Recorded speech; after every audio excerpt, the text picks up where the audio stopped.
Hello, I'm Luke Hatfield. You join me and Joe Masi. We're both at home. No video immediately post-match due to the social media boycott. But Joe, you were at the Hawthorns. You saw West Brom draw 1-1 with Wolves. Hearty second half performance, got the goal, the equaliser, but ultimately a point is just not enough, is it? No, I think everyone knows that. I mean, look, it's not. Everyone has been resigned to Albion's fate for a while, haven't they, really, if we're being honest. And probably that Villa game, I mean, look, there's been some hammer blows along the way, hasn't there? Crystal Palace was probably the one for me. I think we've said before that was the one where you came away just thinking, no, that there is too much to do now. But Villa was a real blow as well. There's no doubt about it. The players went into that Villa game believing they could stay up. They absolutely believed they could. Sam Allardyce showing them videos before the game of teams that have survived in a similar position or had to win an awful lot of games to stay up, and they went on to do it. So I think we saw at Villa, a couple of players fell to their knees in despair, really, when Villa scored in the 92nd minute. And I think potentially there was a hangover from that at the wall in the first half against Wolves yesterday, that Albion didn't start well. There's no doubt about it. Wolves were definitely the better team for the opening half hour or so. I think that was two factors. One, that Villa hangover. I personally think there was a Villa hangover. And two, Sam Allardyce got second guessed of his he tried to second guess Wolves by playing three at the back. Based on the fact that they have played three at the back for their last couple of games. Obviously went free at the back at Chelsea, didn't go free at the back at Leicester, another team that played free at the back, and he sort of changed that at half-time with Albion 3-0 down. So he was expecting Wolves to go free at the back. They didn't. They went with this 4-2-3-1, and their system was more effective than Albion's was for the opening half an hour of the game. There's no doubt about that. And Allardyce made the change. I think it was the 33rd minute. Dar Rocher, the man's come off really, really unlucky. For Dar Rocher to come off. He played as well, if not better, than Carl Bartley and Shami Ajayi up until that point. But I think, obviously, the pace of Traore meant that Ajayi kept his place in the team, and Carl Bartley's been so good over the last couple of months. So they went to a 4-3-3. They improved from that point, but Wolves got the flukiest goal you've ever seen through Fabio Silva. I mean, it's ridiculous. It's an incredibly fortunate goal. And then after the break, Albion pulled themselves level and had some big chances. But so two Connors, really. Connor Townsend found in the box brilliantly by Pereira. Should have scored, but he saw his effort saved by Rui Patricio. And Conor Gallagher, again, basically had a tap-in, but again, his effort was saved by Rui Patricio as well. So big moments for Albion. On another day, they certainly could have won the game after those improvements they made once Allardyce made that substitution and tactical change in the first half, but it wasn't to be. A draw, maybe a fair result. Allardyce said afterwards he felt he didn't know how his team hadn't won it, but Wolves did have some big chances as well.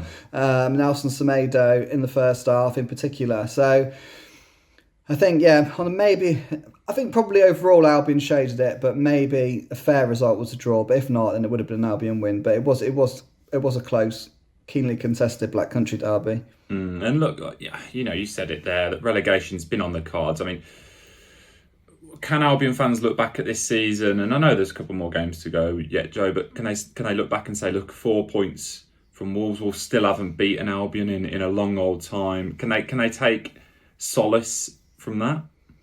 I think a little bit, yeah. I mean, it's 9-10 years now, isn't it, that Albion haven't lost to Wolves. I think that's important. I think more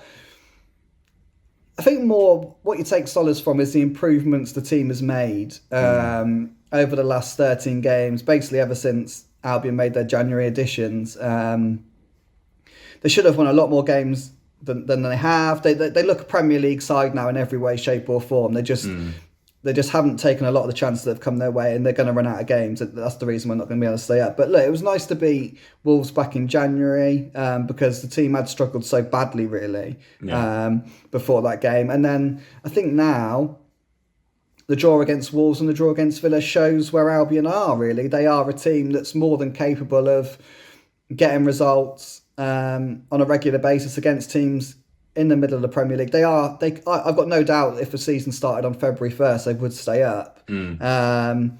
But it's obviously too late. So I think there is a comfort in the fact they're an improving side. everyone thinks that there's a good chance Sam Allardyce is going to be manager next season, and I think you take solace from the improvements they've made, and if Allardyce stays, I think everyone expects Albion to be a very, very competitive side in the Championship next season. So I think that's the crumb of comfort, if you like, from February 1st onwards. And of course now, Joe, I mean, everyone's kind of waiting. It's very much a when rather than if thing with relegation now. I mean, mathematically they could still get out of it, but it would take a run, which would be, I mean, beyond miraculous, not to mention other teams completely dropping off. I mean, it could happen as soon as this weekend. Arsenal, if they lose their, which I mean they could well do. I mean, Arsenal obviously a much bigger side. No disrespect to Albion. How do you approach that game? How do you lift them players? Well, I mean, I think in a way the fact you're going to the Emirates Stadium and it is Arsenal, in my opinion, one of the three biggest clubs in English football. But for me, it's Man United, Arsenal, and Liverpool. Of course, obviously Chelsea have sort of, and Man City. It's a bit harsh to say it, but they've bought their way into that, haven't they, over the last 10 or so years. So look, I think you go to the Emirates. I think no one wants to be relegated. Everyone's got a point to prove when they have been relegated. I think Albion will go and give Arsenal a real good game, because I think they'll give anyone a game now. They've proved, with the exception of Leicester when they were really off it. They have been excellent really in the last 13 games. So it's a tough one, Arsenal. Look, all the fixtures are tough now. When you look at the run in Albion have got, I mean, West Ham just keep going, which is incredible. I mean, it's Arsenal, Liverpool, West Ham, Leeds, and fair play to West Ham. They do just keep on going. They're right in the race for Champions League spots. So 4 really tough games coming up for Albion, but a team in a Sam Allardyce mould won't raise any white flag. They will give absolutely everyone a game, and they'll absolutely enjoy upsetting the apple cart. And I've got no doubt about it that they'll give Arsenal a game at the Emirates. And of course, end of the day, Joe, I mean, going back to the derby, it's always nice to have them bragging rights, isn't it? I mean, because yes, Albion might be going down, and we kind of covered it before, but you know, you've got them bragging rights, and you've always got that you can hang over Wolves fans' heads, whether they be in the work or out and about. Yeah, it's a comfort, isn't it? It's nice. At least if Albion do go down, if and when they do go down, Wolves, they can turn around. Albion fans can turn around to Wolves fans and say, "Well, you couldn't beat us, we beat you at Molineux." And yeah, I mean, for me, it is a bit of a crumb of comfort, really. I've got to be honest. Don't get me wrong. I'd like nothing more than to beat Wolves, but I think they are only 2 games in the season. The bigger picture for me now is Albion finishing as strong as they can, which I'm sure they will do, and then having a real go next season and coming back up at the first time of asking. And if they do, it's all about them trying to stay in the Premier League. Then we're looking a long way into the future there. But that's what fans want at the end of the day. They